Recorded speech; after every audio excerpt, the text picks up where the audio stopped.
Talep bo'yicha bu saatda kunda qandaqcha? Bo'ronli kecha, katta.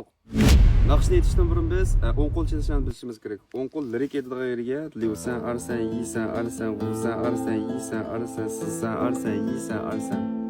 Evsi chiqqan yeriga arsan, si, vulyu, chiba, arsan, si, vulyu, chiba. Ikki chalish ishlatsangiz bo'ldi.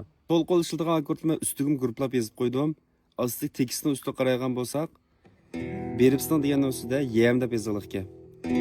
Beribsizning so'g'uq malanga gade kelganda biyam deb yozilgan ekan. Qayga kelganda qaysi akkordlarni ishlatganmiz, meni chog'inimni ko'rib, tekst qarab cho'pish ko'rib tushunib olsangiz bo'ldi.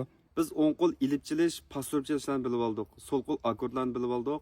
Endi eg'izimizdagi sanoqni qo'shib, o'ng so'l qo'l o'rganganimiz uchun birlashtirib turib, sanoqni birlashtirib mashq qilib boqamiz. Masalan, usa arsan yisa arsan usa arsan yisa arsan usa arsan yisa arsan usa arsan yisa arsan arsan savulluchi bayi arsan savulluchi arsan savulluchi bayi arsan savulluchi o'shash naqshni aytishdan burun tayyorlik mashqlarini puxta qilib olamiz. Hozir men deb bergan askarlarni ko'ribmi, hechimi tushunmagan bo'lsangiz, meni to'r darsxonam qatnashsangiz 2 oy ichida o'zingiz gitar chep nashqada sevmay qo'yma.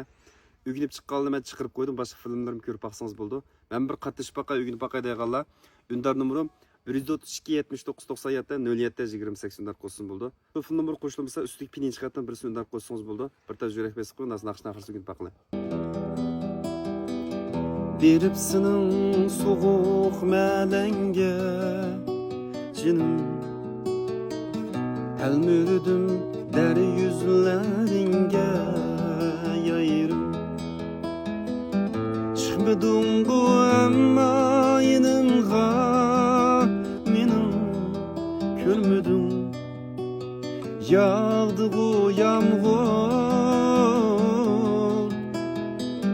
Çıkmadım bu amma yanımga Menim görmedim Yağdı bu yağmur Boranlık gece Yağmurluk gece Sakladım seni toptura bir gece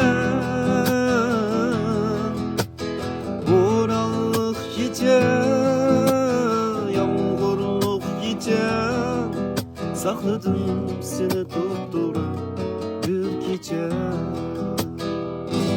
Keyinki mısırasımı tekstlam amlaştı olsanız akord op moşaydı mesela. Oldursam melendeki süget düvüde. Op moşaydım.